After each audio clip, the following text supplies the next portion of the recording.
উফ, এইবার এমন একটা দাও মারবো না যে কৃষ্ণচন্দ্র কেঁদে কুল পাবে না। কিন্তু সেটা একমাত্র সফল হবে যদি কৃষ্ণনগরের মন্ত্রী আমাদের পাশে থাকে। আরে ও তো মোহর ছাড়া আর কিছুই চেনে না, ওকে খবর দিয়েছি এক্ষুনি এলো বলে। রাজামশাই, কৃষ্ণনগরের মন্ত্রী এসেছেন। ওকে ভেতরে পাঠিয়ে দাও। প্রণাম খাম্বাজরাজ। এ কি রানীমা, আপনি? আমি তোমাদের কৃষ্ণনগরের রানীমা নই, আমার নাম ললনা। আমি হরেক রকমের গলায় কথা বলতে পারি। এটা আমার আসল গলা। ওরে বাবা রে বাবা রে বাবা, আপনি তো প্রতিভার জলজ্যান্ত রূপ। একে আপনি কোথা থেকে পেলেন খাম্বাজরাজ? বেশ কিছুদিন আগে একটা যাত্রা দেখতে গিয়ে ললনার সাথে পরিচয় হয়। ওর ব্যাপারে সবকিছু জানার পরে আমার মাথায় একটা বুদ্ধি খেলে যায়। তাই আপনি আমাকে ডেকে পাঠিয়েছেন, তাই তো? একদম তাই। আমার একটা পরিকল্পনা আছে। ছলে বলে কৌশলে ওই কৃষ্ণনগরের আসল রানীকে কিছুদিনের জন্য বাইরে পাঠাতে হবে, আর সেই সুযোগে সেসব দায়িত্ব আমার ওপরে ছেড়ে দিন। আমি নিজের দায়িত্ব নিয়ে ললনাকে কৃষ্ণনগরের রানীর সমস্ত আদব কায়দা শিখিয়ে দিয়েছি। এখন শুধু আমি বাকি ব্যাপার নিয়ন্ত্রণ করব। এখন মহারাজ বাৎসরিক হিসেব নিয়ে ব্যস্ত, তাই রানীমা চলে যাবেন আর তার বদলে ঢুকবে ললনা দেবী। তাহলে আর দেরি কেন? আজ রাতেই বেরিয়ে পড়ো। আর যদি আমার পরিকল্পনা অনুযায়ী এগোতে পারো তাহলে কিছুদিন পরে তুমি হয়ে উঠবে কৃষ্ণনগরের রাজা। আমার কত দিনের আশা। চলুন তাহলে। হ্যাঁ চলুন, রাজবাড়ির বাকি ব্যাপার যেতে যেতে বুঝিয়ে দেব। রানীমা কিভাবে কথা বলেন, কাকে কি বলে ডাকেন, রাজবাড়ির কোথায় কি আছে সব।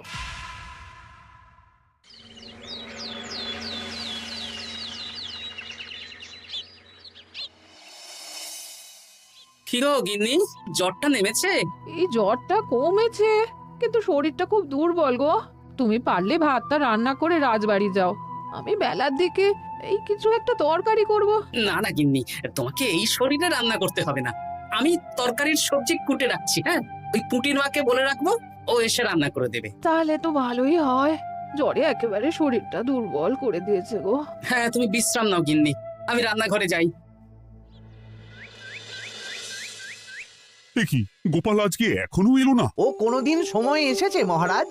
ওকে তাড়িয়ে আপনি একটা কাককে রাজসভায় রাখলেও সে সময়ে আসবে। না, আসলে গোপালের গিন্নির খুব জ্বর, আমি দেখে এসেছি।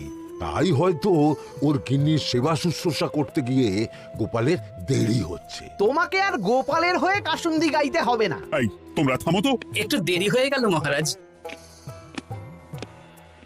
আসলে গিন্নির খুব জ্বর, তাই কিছুটা রান্না করে এলাম। আচ্ছা আচ্ছা আচ্ছা, তা এখন তোমার গিন্নির শরীর কেমন আছে? আগের থেকে ভালো আছে মহারাজ, জ্বরটা কমেছে, কিন্তু শরীর খুব দুর্বল। বেশ বেশ, একটু যত্নআত্তি করো। যাই হোক, আজকে সারা বছরের খরচের হিসেব আর আগামী অর্থনৈতিক বছরের প্রকল্প নিয়ে আলোচনা হবে। আলোচনা শুরু করা হোক। বিগত অর্থনৈতিক বছরে বিভিন্ন খাতে মোট খরচ হয়েছে 15,700 মোহর, আর বিভিন্ন কর বাবদ উপার্জন হয়েছে 22,000 মোহর। তাহলে তো মহারাজ ভালোই লাভ হয়েছে। এবার আমাদের দিকে একটু নয়ন মেলে তাকালেই হয়। সেসব তো দেখবই, কিন্তু তার আগে আমি মন্ত্রীর সাথে বিগত বছরের সব খরচ নিয়ে হিসেবে বসবো। হ্যাঁ, বেশিরভাগ দায়িত্ব তো মন্ত্রীমশাইয়ের কাঁধেই থাকে, তাই উনি কোনো হিসেবে জল দিয়েছেন কিনা সেটাও পরখ করে নেওয়া যাবে। এত কাজের চাপ যাচ্ছে কদিন, শান্তিতে ঘুমোতেও পাচ্ছি না। মন্ত্রী, তুমি আজ বিকেলে রাজবাড়িতে চলে এসো, বিগত অর্থনৈতিক বছরের হিসেবগুলো একবার দুজনে বসে মিলিয়ে নেব। আচ্ছা মহারাজ, যা করার তাড়াতাড়ি করে নিতে হবে। এখন দেরি করলেই এই বছরের প্রকল্পগুলো শুরু করতে দেরি হয়ে যাবে। মহারাজের জয় হোক। বলো প্রহরী, তুমি কি কিছু বলবে? মহারাজ, একজন কালো চাদর মুড়ি দেওয়ার লোক এলেন আর আমার হাতে এই চিঠিটা ধরিয়ে দিয়ে চলে গেলেন। এই গরমে চাদর মুড়ি? অদ্ভুত লোকটা। কি রে বাবা? সর্বনাশ! কি হলো? তোমাদের রানীমার জ্যাঠামশাই খুব অসুস্থ, তাই পরিবারের সবার সাথে দেখা করতে চান। ও মা গো! আজ সভা এখানেই শেষ। এইবার শুরু হবে আসল খেলা। কি বলছেন মহারাজ? হ্যাঁ রানী। আমাকে এক্ষুনি জ্যাঠামশাইয়ের কাছে যাওয়ার বন্দোবস্ত করে দিন মহারাজ। কিন্তু রানী, তোমার জ্যাঠামশাইয়ের বাড়ি কৃষ্ণনগর থেকে ঘোড়ার গাড়িতে গেলেও তো 1.5 দিন সময় লেগে যাবে। এদিকে আমার এত কাজের চাপ। আপনি বরং কয়েকদিন পরে আসুন, আমাকে এক্ষুনি যেতে হবে মহারাজ। বেশ বেশ, আমি তোমার যাওয়ার ব্যবস্থা করছি। সাবধানে যেও রানী, আমি 2-3 দিনের মধ্যেই আসছি।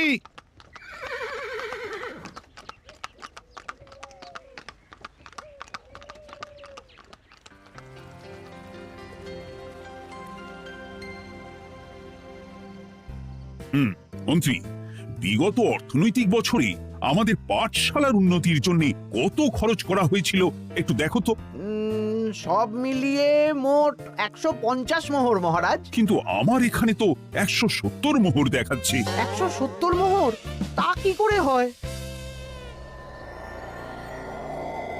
একই রানীমা, আপনি ঘোড়ার গাড়ি করে গেলেন আর হেঁটে চলে এলেন। সে আমার ব্যক্তিগত ব্যাপার, তুমি তোমার কাজ করো।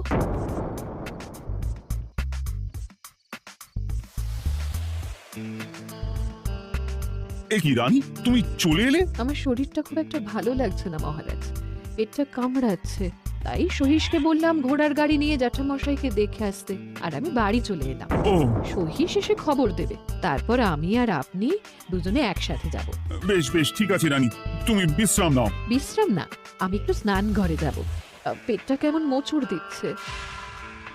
মহারাজ কিছুই বুঝতে পারেনি, মজা জমবে।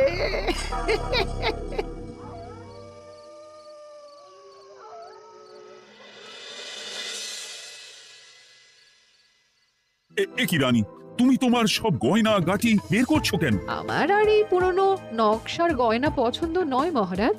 ভাবছি কালকে সকালবেলা এই গয়নাগুলো শ্যাকরাকে দিয়ে শহুরে নকশায় নতুন গয়না বানাবো। কিন্তু এগুলো তো তোমার সবই পছন্দের গয়না। কিন্তু মহারাজ আমি ভেবে দেখলাম এই গয়নাগুলো সবই বড্ড ভারী গয়না। আমি শহুরে আধুনিক নকশার হালকা গয়না পরবো। এমনিতে জ্যাঠামশাইয়ের শরীরটা ভালো নেই, মনটাও ভালো নেই, ও পেটটা কেমন মোচড় দিচ্ছে। আমি আরেকবার স্নান ঘরে যাব।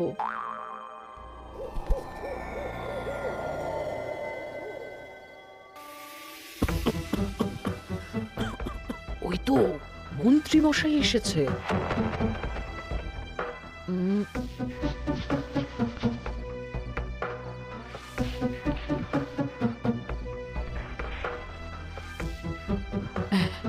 এই রাজ্যে গোপাল আমার শত্রু। কালকে থেকে গোপালকে খাটাবে।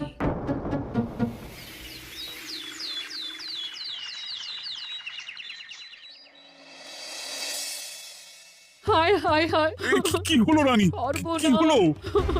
গতকাল রাতে আমার সমস্ত গয়না চুরি হয়ে গেছে। বলো কি প্রহরী? বলুন মহারাজ। গতকাল রাতে রানীর সব গয়না চুরি হয়ে গেছে। তুমি আরেকজনকে নিয়ে এক্ষুনি খোঁজ করা শুরু করো। যথাজ্ঞা মহারাজ।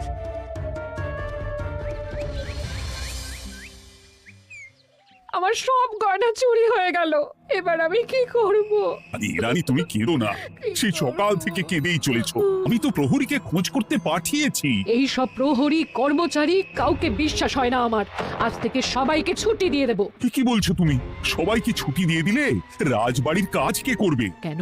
আমাদের সবচেয়ে বিশ্বাসযোগ্য সভাসদ গোপাল আজ থেকে রাজবাড়ির সব কাজ গোপাল করবে। কি বলছো? আপনি কি বলতে চাইছেন? গোপাল বিশ্বাসযোগ্য না? হ্যাঁ, গোপাল আমার সবচেয়ে প্রিয়। ওর চেয়ে বিশ্বাসযোগ্য আর কেউ নেই। কিন্তু কোনো কিন্তু না, বলবেন আপনার আদেশ। এক্ষুনি গোপালকে ডেকে পাঠান। যেমন তোমার ইচ্ছে। গোপাল, গতকাল রাতে রানী সব গয়না চুরি হয়ে গেছে, তাও আবার ঘরের ভেতর থেকে। আমি চাই তোমার মতো বিশ্বাসযোগ্য লোকই রাজবাড়ির সমস্ত কাজ করুক। মানেটা ঠিক বুঝতে পারলাম না রানীমা। মানে আমি রাজবাড়ির বেশিরভাগ কর্মচারীকে ছুটি দিয়ে দিচ্ছি, তার বদলে রাজবাড়ির কাজ করবে তুমি। কিন্তু কোনো কিন্তু না। রাজসভার ভাড়ামো অনেক হয়েছে। এবার থেকে তোমার কাজ বাসন মাজা, ঘর মোছা, কাপড় কাচা, পুরো রাজবাড়ি ঝাঁট দিয়ে পরিষ্কার করা। এই সেরেছে। যাও, রান্নাঘর থেকে বাসন নিয়ে পুকুর পাড়ে গিয়ে বাসন মাজবে। কি গোপাল, রাজসভা থেকে সোজা পুকুর পাড়ে? কি হয়েছে নাকি? খুব হাসি পাচ্ছে না? হাসি তো পাবেই। নতুন রানীমা আসার পরে তোমার এই হাল করে ছেড়ে দিল। নতুন রানীমা? না, আসলে ঘটা বলতে চাইছে রানীমা তোমাকে নতুন চাকরি দিয়ে এই হাল করলো। যা হয়েছে ভালো হয়েছে। আমার পেছনে না লেগে নিজের কাজ করুন, যান। কোথায় কি বলতে হয় জানিস না নাকি? অভ্যেস নেই তো, তাই মুখ ফসকে বেরিয়ে গেছে।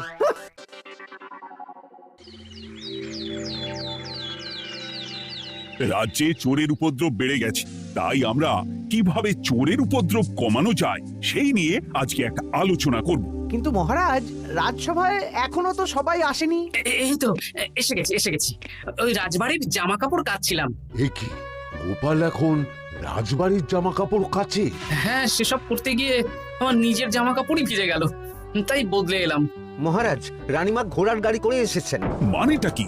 রানী তো রাজবাড়িতেই আছে। কি মহারাজ, আমি প্রহরীদের কাছে শুনলাম আমার মতন দেখতে কেউ রাজবাড়িতে উড়ে এসে জুড়ে বসেছে। মানে তুমি তো আগেই চলে এলে। কি কাণ্ড! এই কে? শুনলাম আমার মতন দেখতে কেউ এসেছে। ও আচ্ছা, আপনি। তা কি চাই আপনার? বোঝো কাণ্ড, একরকম দেখতে একরকম গলা। এ বলে আমি আসল, ও বলে আমি। হয় হয় হয়, আসল নকল বোঝাই দায়। একটা নয়, দুটো রানী। আমার জ্যাঠামশাই একদম সুস্থ।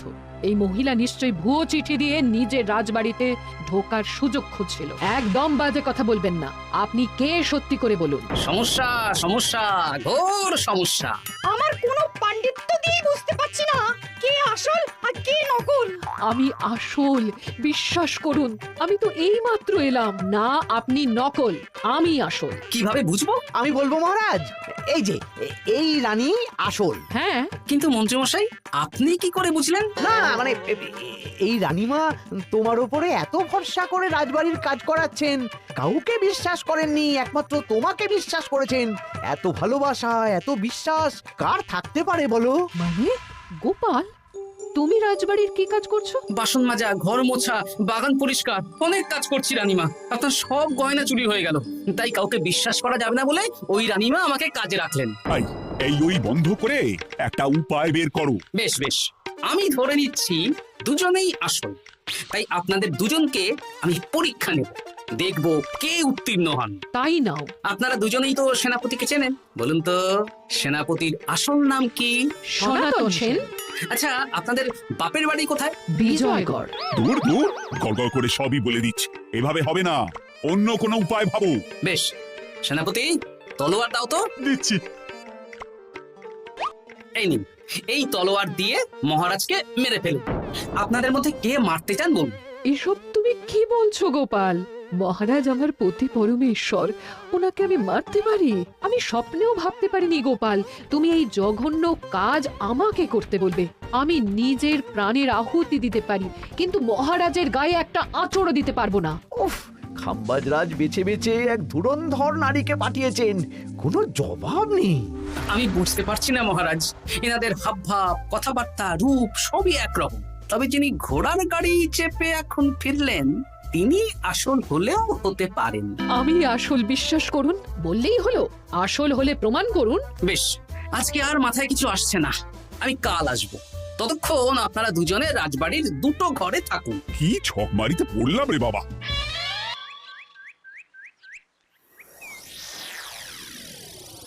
ললনা একদম তৈরি হয়ে এসেছে। দারুণ মজা হচ্ছে বলুন। এবার শুধু একবার আসল রানীকে সরিয়ে ললনা যদি রানী হয়ে যায়, তাহলে রানীর গয়নার মতন সব আমার হাতে চলে আসবে। তারপর কি হবে? তারপর ধীরে ধীরে মহারাজকেও কায়দা করে সরিয়ে দেব, আর খাম্বাজরাজ আর আমি এই দুজনে মিলে এই রাজ্য চালাবো। কি বুদ্ধি আপনার মাথায়!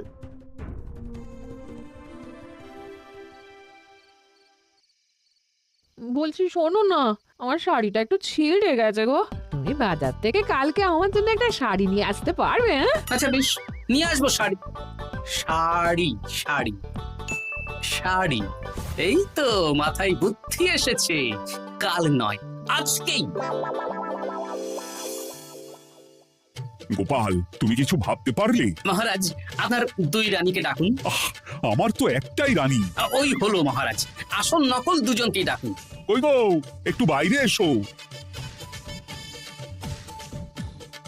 বলুন মহারাজ, আপনি ডাকছেন? আচ্ছা, আমি দুটো শাড়ি নিয়ে এসেছি, লাল শাড়ি আর নীল শাড়ি। এই দুটোই মন্ত্রপুত শাড়ি, এক সিদ্ধ পুরুষ দিয়েছেন। কে তিনি? না, সেসব এখন বলা যাবে না, তবে এই শাড়ি দুটো একটা একটা করে ওনাদের দিয়ে দিন। এবার আমি এই শাড়ির বিশেষত্ব বলি। হ্যাঁ বলো গোপাল, বলো। আপনারা দুজনেই আজ রাতে এই শাড়িটা পরবেন, সারা রাত পরে থাকবেন।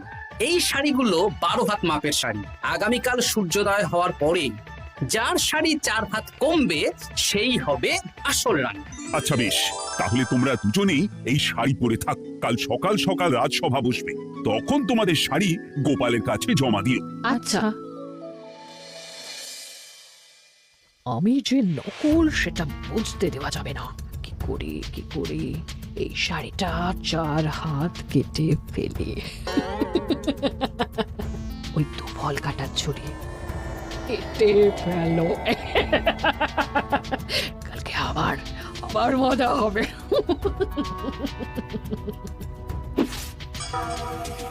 হে ঠাকুর, রক্ষা করো ঠাকুর, আমার শাড়িটা যেন 4 হাত কমে যায়।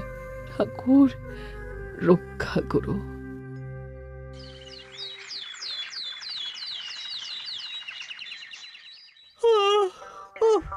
এত সকাল সকাল রাজসভা, দূর, ভালো করে ঘুমটাও হলো না। আমি তো ঘুমোইনি, চিন্তায় ঘুমই আসেনি। কই গো, তোমরা এসো। এই নিন আমার শাড়ি, এবার মেপে দেখুন এটা 4 হাত কমে গেছে। এই দেখুন মহারাজ, বিশ্বাস করুন আমি আসল, কিন্তু এই শাড়িটা সারা রাত পরে থাকা সত্ত্বেও 4 হাত তো দূর, 4 আঙুলও কমেনি। লাল শাড়িটাই ছোট মনে হচ্ছে। তাহলে তুমি আসল? উফ, বাবা, বাঁচা গেল। আয়, কে আছো? এই নকল রানীকে কারাগারে বন্দি করো। দাঁড়ান মহারাজ, বন্দি করতে হলে যার শাড়ি 4 হাত কমে গেছে তাকে বন্দি করুন। কেন? আমার শাড়ি তো 4 হাত কমে গেছে। শর্ত অনুযায়ী যে আসল তার শাড়ি তো 4 হাত কমবে না, আপনি ধরা পড়ে গেছেন নতুন রানীমা। এগুলো কোনো মন্ত্রপুত শাড়ি নয়, এগুলো আমার পরিকল্পনার প্যাচ। আপনি নিশ্চয়ই নিজেকে আসল প্রমাণ করার জন্য শাড়িটা কেটেছেন। না মানে, না না না, তাহলে কমলো কি করে? না মানে হয়ে গেল। সত্যি গোপাল, তোমার বুদ্ধির জবাব নেই। গোপাল, তুমি আমাকে বাঁচালে। এই যে নতুন রানীমা, চুপ করে কেন? ওকে আমি কারাগারে গিয়ে বেত মারছি, তাহলেই সব বলবে। বল, কে তুই বল? আসলে মানে আমার নাম ললনা। আমি যাত্রাপালা করি, অনেক রকম গলায় কথা বলতে পারি। কদিন আগে খাম্বাজ রাজ আর এই মন্ত্রী মশাই